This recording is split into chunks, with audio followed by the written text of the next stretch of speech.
Le Nombre chapitre 20. Nombre 20. Verset 8. Matthieu 8. Verset 24 à 26.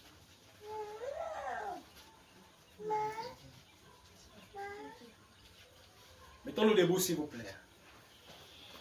Je vais aller plus vite. Mais quand je serai enseigné, en train de parler, de prêcher, je vais aller lentement. Pour que chacun puisse écouter. Si vous voulez, mercredi, on pourra se retrouver pour les questions et réponses. Nombre, chapitre 20, verset 8.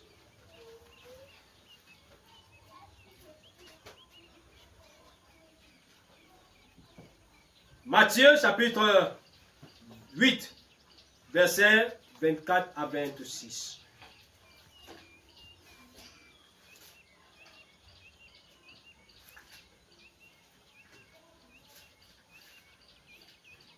Amen. Vous êtes à la page? Amen. Ok, je vais commencer par le livre de Nombre. Nombre 20, verset 8, il est dit: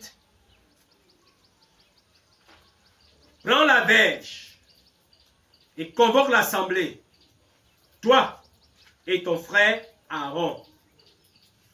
Vous parlerez en leur présence au rocher, et il donnera ses eaux. Tu feras sortir pour eux de l'eau du rocher, et tu abreuveras l'assemblée et leur bétail.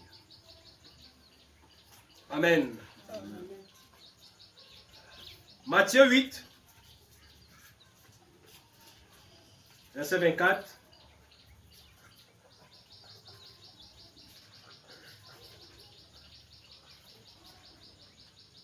À 26. 24 à 26.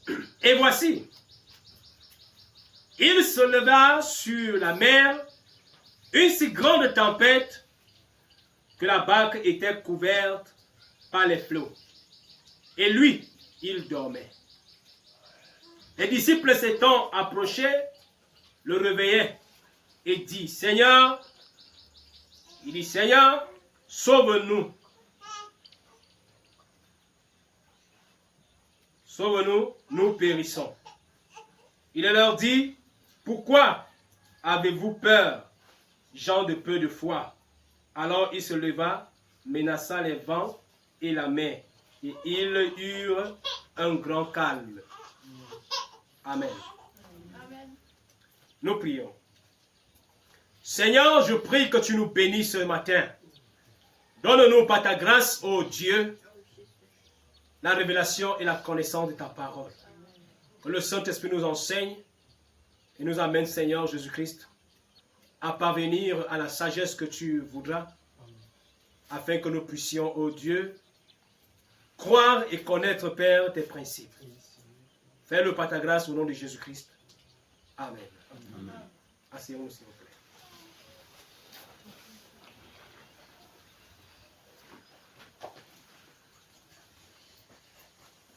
Notre thème ce matin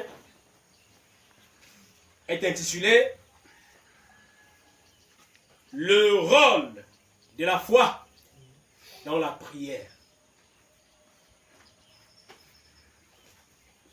Le rôle de la foi dans la prière.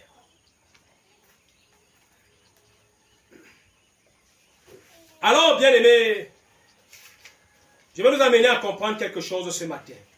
Vendredi, nous avions lu un passage de l'Écriture où je parlais de la part du Seigneur de ce que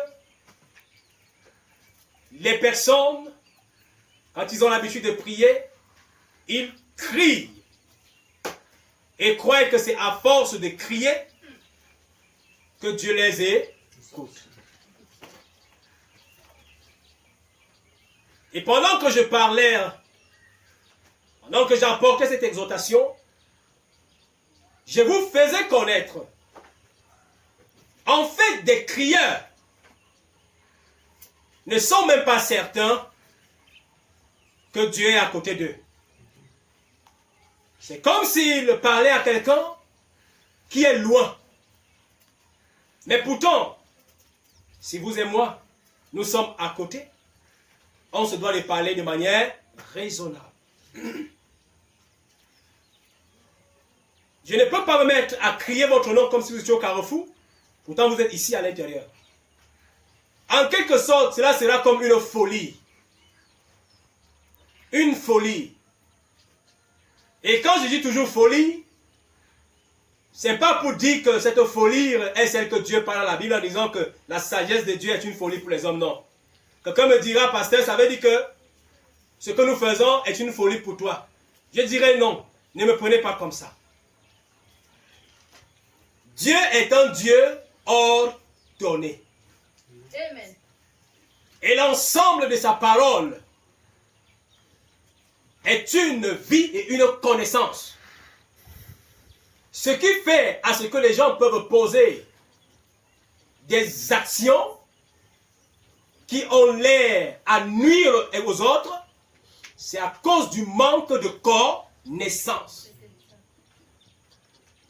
Ce n'est pas parce qu'on est chrétien qu'on se permet de faire n'importe quoi.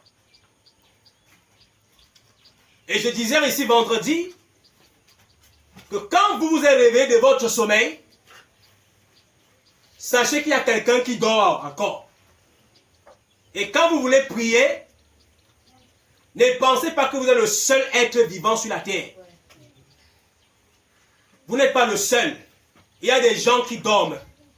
Donc quand vous voulez prier, tenez compte qu'il y a des gens qui dorment à côté de vous. Ne commencez pas à crier en désordre et les réveiller.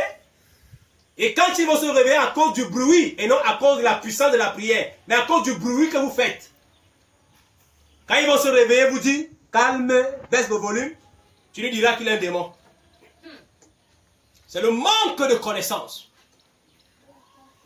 Parce que le christianisme ne s'attaque pas à la chair et le sang.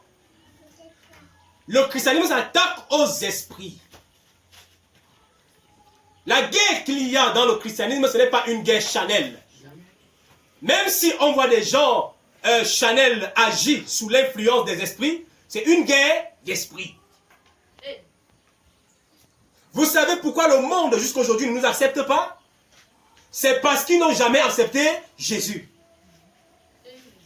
Jésus dans les hommes, ou bien Jésus étant sur la terre, n'a pas été accepté. Malgré qu'il soit juste, malgré qu'il soit vrai, on lui a refusé. Ça fait que les esprits qui étaient dans les gens autrefois, qui les ont amenés à refuser Jésus, ces esprits ne sont pas morts. Mais les gens, ces pharisiens sont morts et leur esprit n'est pas mort. L'esprit qui les a conduits à crucifier Jésus n'est pas mort. Le même esprit est dans les hommes aujourd'hui. Et c'est ces esprits qui sont dans les hommes aujourd'hui qui se lèvent contre l'esprit de Christ qui est en nous. Ça veut dire quoi? Si un homme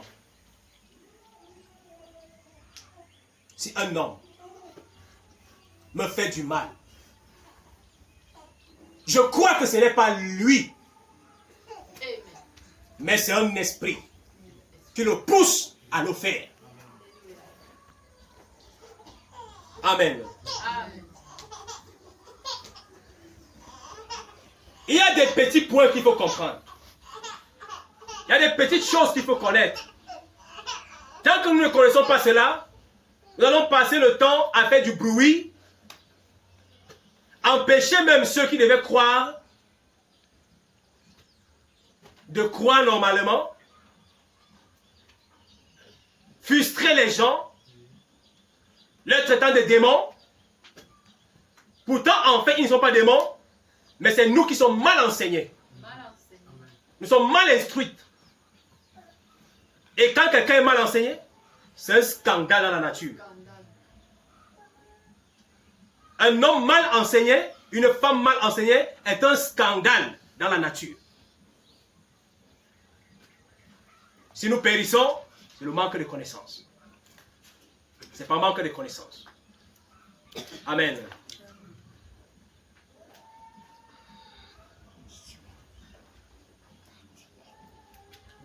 pris déjà toutes les dispositions pour notre exaucement. Il a pris toutes les dispositions. Sur la croix, il dit tout est accompli. Vous pensez que Dieu sera encore en train de travailler? Non, Dieu ne travaille plus. Si Dieu travaille encore, ça veut dire que la Bible se contredit.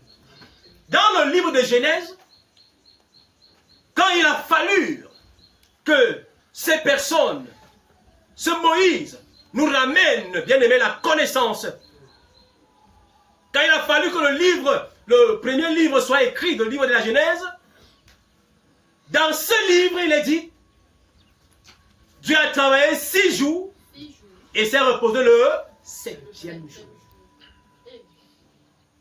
Ça veut dire, depuis que Dieu s'est reposé jusqu'à aujourd'hui, il est au repos.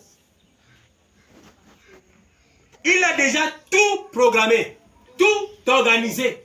Tout est déjà organisé. Dieu a déjà pris les dispositions pour ta guérison. Amen. Dieu a pris les dispositions pour ton exaucement. Tu as été guéri depuis avant la fondation du monde. Amen. Et Christ est venu accomplir cela sur le bois du calvaire. Il te reste seulement de croire. Amen. Crois seulement. Amen. Le rôle de la foi dans la prière. On se dit souvent que c'est quand nous allons prier que Dieu se lève et fait des choses directement. Mais pourtant, quand on va prier, on peut juste prendre ce qui avait été donné. On prend ce qui avait déjà été donné. Sur la croix du Calvaire dit, tout est accompli. Ici, nous voyons Moïse avec Aaron devant un peuple rebelle. Un peuple qui leur donne du fil à retordre. Ils sont dans le désert. Ils se plaignent d'eau. Ils ont soif. Ils ne peuvent pas voir tout ce que Dieu a fait quand ils étaient en Égypte. Ils ne peuvent pas reconnaître qu'ils ont marché. La mer a été ouverte, ils ont marché à sec. Ils ont piétiné l'intérieur de la mer comme s'ils étaient sur une route bitumée. Ils n'ont pas compris cela. Mais ils avaient les yeux aveuglés et l'esprit embrouillé. L'une des raisons qui amène les chrétiens à ne pas recevoir leur exaucement, c'est parce qu'ils ont l'esprit embrouillé. Ils ont un mélange dans leur esprit. Le monde tire sa gloire, Dieu tire sa gloire. Mais laissez-moi vous dire, Dieu ne tirera pas sa gloire pendant longtemps dans un cœur qui aime le mélange. Parce que la Bible déclare qu'on ne sait pas 2 maîtres à la fois, où tu aimeras un et haïras l'autre. Ils avaient un esprit troublé. Quand ils avançaient, Moïse leur disait quelque chose. Et pour un peu qu'un obstacle se présentait, ils doutaient de ce que Moïse leur avait dit. Et non seulement ce que Moïse avait dit, et même ce que Dieu avait eu à faire. Le problème aussi, il y a l'esprit embrouillé, et de deux aussi, il y a l'esprit de la rivalité. Bon, nous parlerons plutôt de la rivalité, des multiples concurrences, des multiples duels. L'une des choses qui nous empêche de recevoir quand nous prions, c'est parce que nous sommes animés de la rivalité, nous sommes animés des concurrences. Je demande une ballerie pour concurrencer ma soeur qui a une ballerie. Je demande un mari pour concurrencer celle qui a un mari. Parce que tel a demandé, Dieu lui a donné une voiture, il faut à tout prix que Dieu me donne. C'est la convoitise. Dans le peuple, parmi ceux qui accompagnaient Moïse, il y avait des personnes qui étaient jaloux. Aussi, l'une des choses, c'est la jalousie. Il y a des personnes qui étaient jaloux de ce que Moïse faisait. Ce n'est pas Moïse qui allait appeler Dieu, de lui donner le ministère. Mais c'est Dieu qui appelle Moïse et lui donne le ministère. Pendant que Moïse œuvrait, il y a des gens qui étaient jaloux de lui.